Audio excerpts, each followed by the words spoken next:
Hey, good evening. I'm Patrick, and welcome back. So we're finally going to get to be able to do some work on my Pontiac '69 Catalina. I'm really excited about it. I've owned this car for about 15 years, and I really had some big plans for it.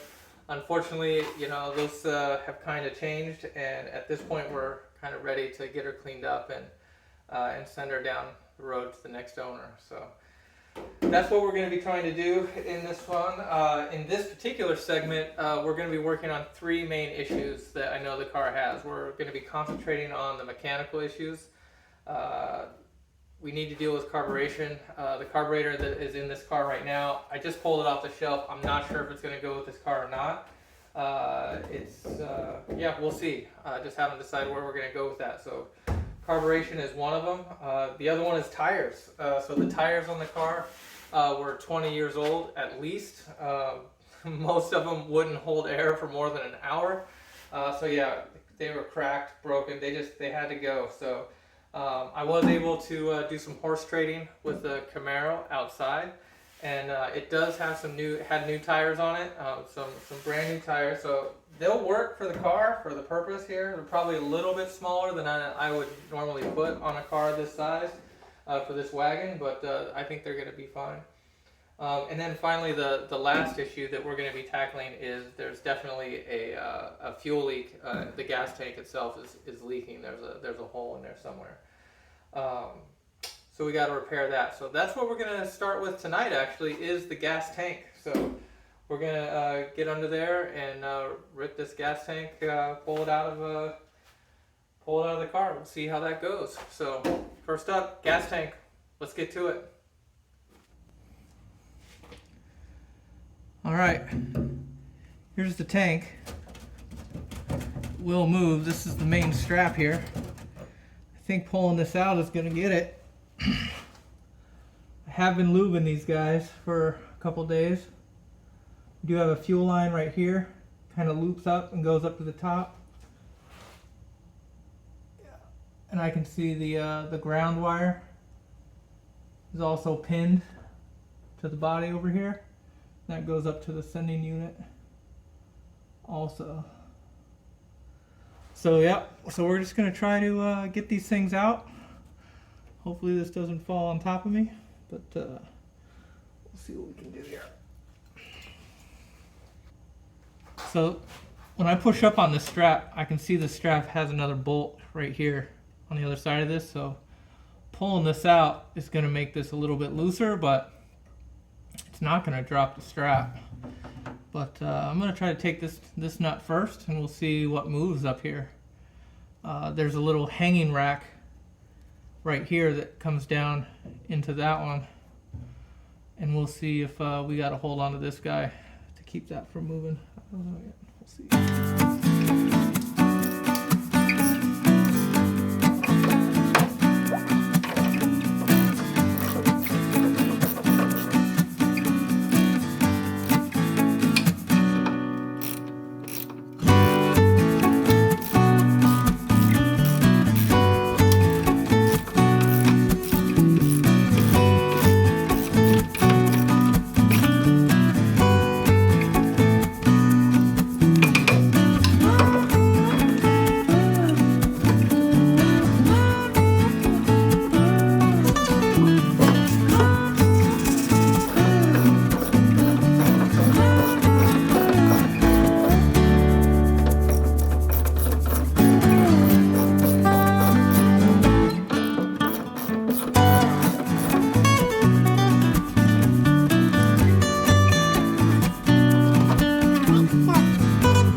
once you're dirty, you might as well just go full dirt and just get it over with. The good news is, I'm pretty sure I know where this leak is coming from. Let me come around and I'll show you. So there's the leak. That's where that's coming from for sure. But the interesting thing is there was a patch on this before, and look how they did it. Look at that. So these are self-tapping screws with washers.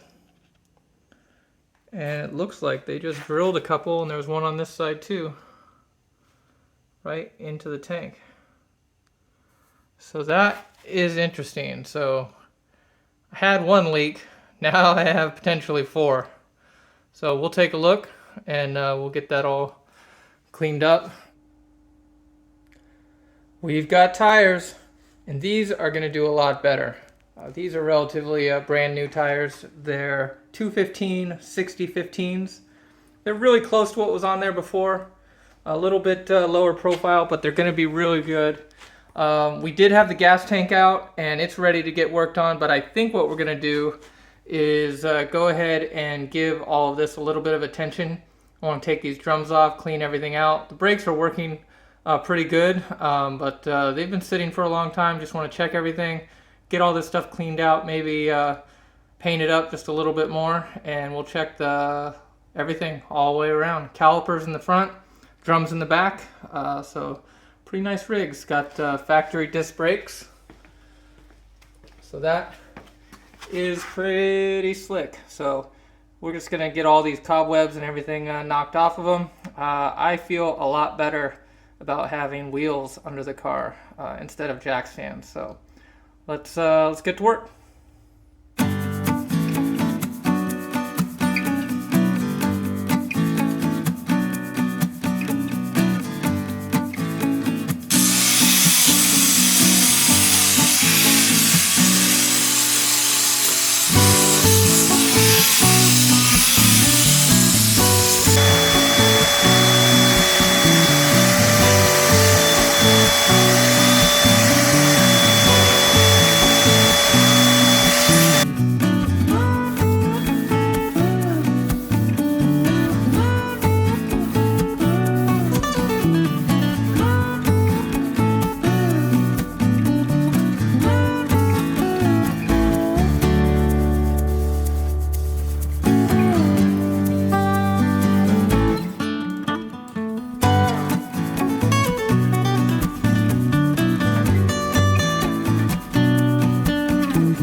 Yeah, I think that's going to work.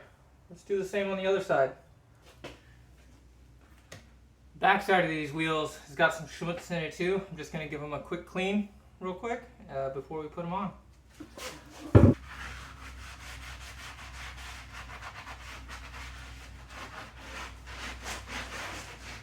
This is turning into a mess, I think.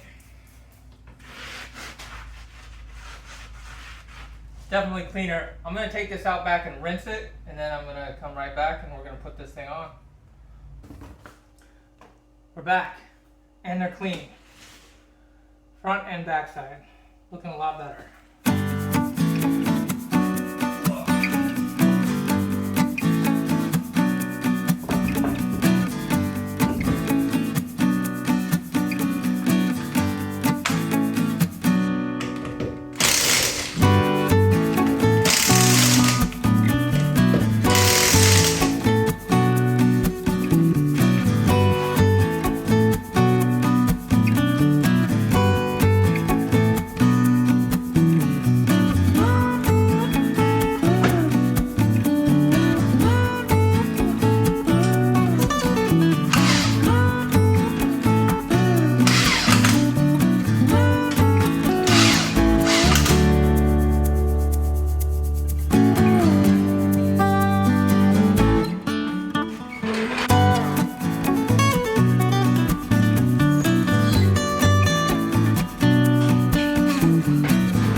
got the first group done. There was a hole there and a hole there. You can probably tell this is the first time I've welded anything in my life.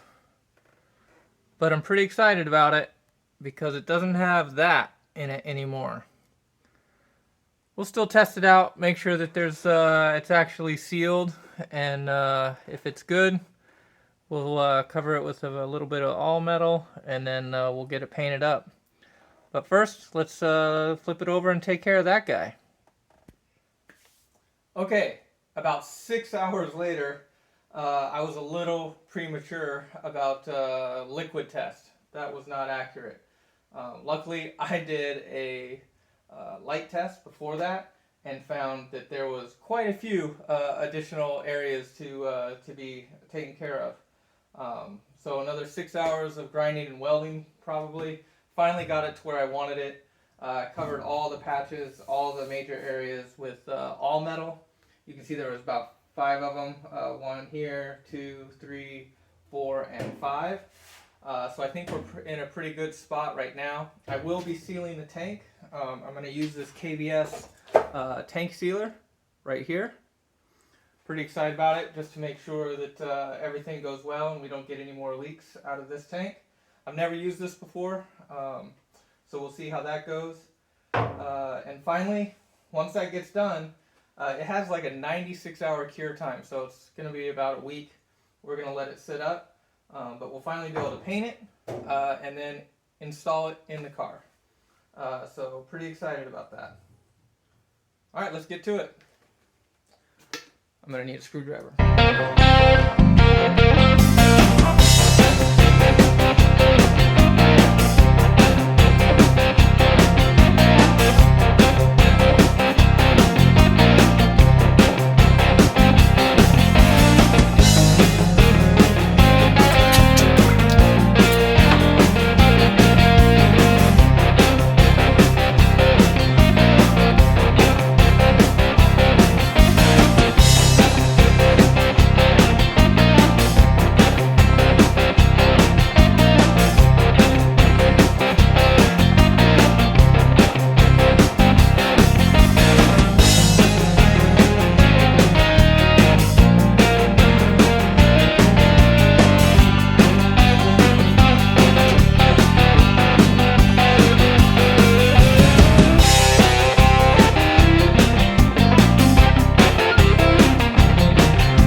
Super excited about this. We did end up finding about 5 different holes that were leaks that were in the tank. We did end up welding those up and then chasing all of the pinholes for hours. Finally got that as well as I could before we finally did seal the tank using that KBS tank sealer, which honestly I think is really good. It's really hard on the outside and the inside looks exactly the same. And quite honestly, if I would have prepared just a little bit better and had a place to hang the tank, on the documentation it said, you know, you can paint the outside with the drainage, whatever you have left over after you sealed the tank. And so I did do that on the bottom quarter half where all the leaks were anyway.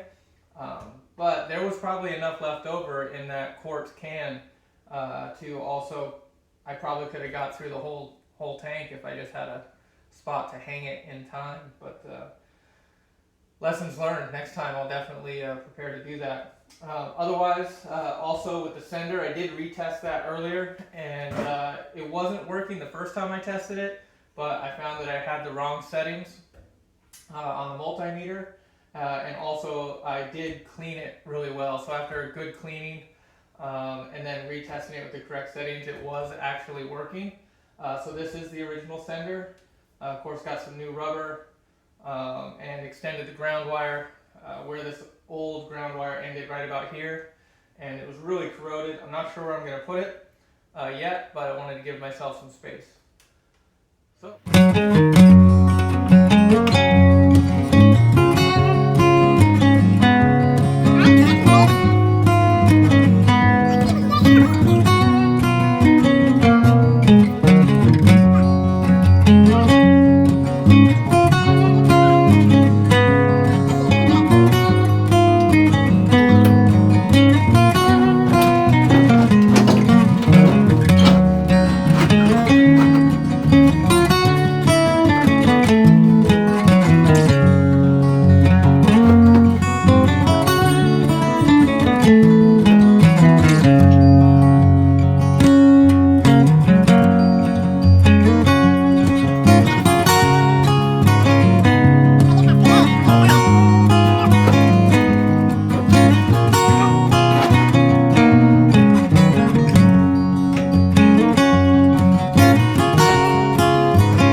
Alright, it's all cleaned up, it's in, it's solid, everything is good there. And then I just ran the ground over here to a new spot. So that's it, tank is in, we're good. It's the moment of truth. Hope this works. We've done a lot. Should be sealed.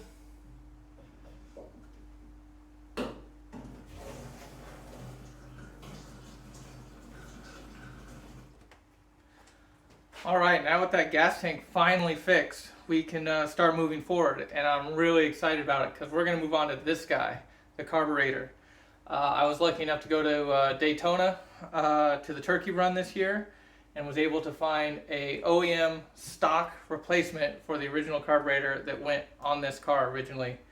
It's just a Rochester 2-barrel, 350 CFM, and pretty excited to get this back on the car. I have been replacing all of these rubber fuel lines all the way up throughout, and you can see here this is the one that was going from the front fuel line to the fuel pump, and it is literally hard as a rock. You can't move it. It's pretty bad. So we're going to replace that with a new one, and then finally we'll get to putting in this carburetor in. So, carburetor is set up now. I had to make some adjustments here and get a new spring, but everything is flowing freely, nothing's blocked. Got the gauge hooked up, got the fuel in there so that fuel pump gaskets are kind of soaking a little bit. And the only thing I want to do before I get this started is those old carburetors that I had on here previously, it was running really rich. I did pull out the #1 spark plug and it cleaned it up a little bit. I'm going to go ahead and do that for the rest of them as well. So I was on the last two, and I thought I would just show you what I was looking at. So they all looked like this. They were all really rich. And I'm just cleaning them up and putting them back.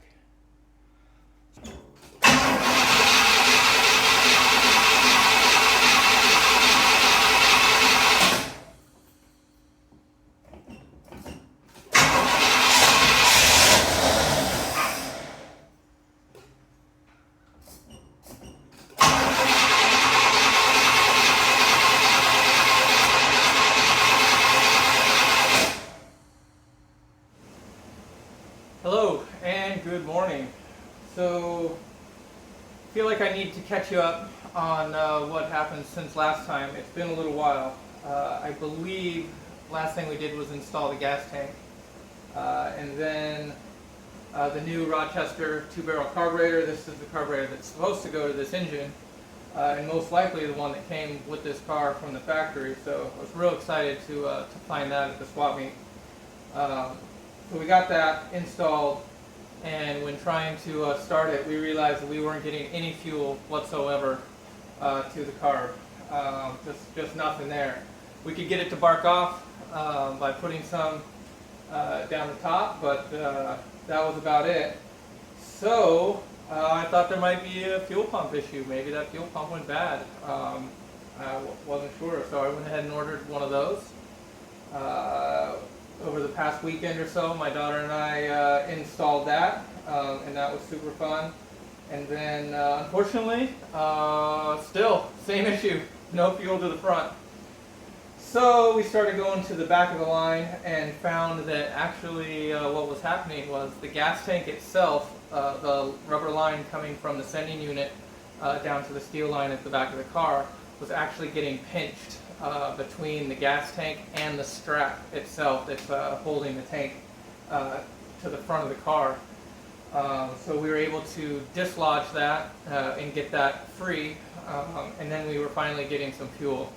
That being said, we found a new leak in the steel line, and luckily it was only a few inches past the initial connection point right there at the top of the frame rail. So we were able to just cut that steel line a little bit ahead of that, reconnect the hose to a little bit forward of that leak, and finally we have fuel to the carburetor. So today actually got it running and started for the first time. I wasn't sure if we were going to need to rebuild this carburetor or not. We still might. It does run. It may not be as perfect. I do have it at about 17 pounds of vacuum at idle, and if you even tap the accelerator at all, it goes to like 21. So I feel pretty good there.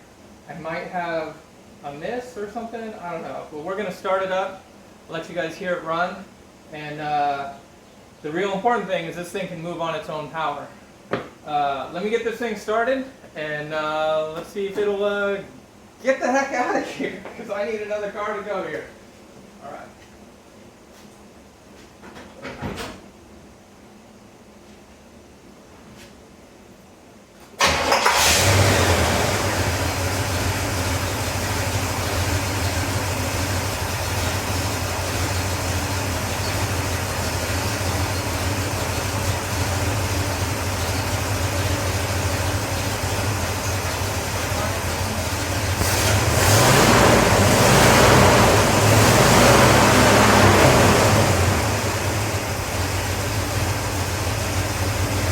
I think we've got a runner.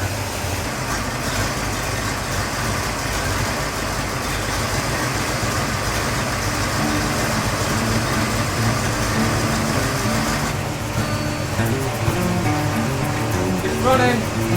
Come on. not perfect, but I think it's gonna move on its own power.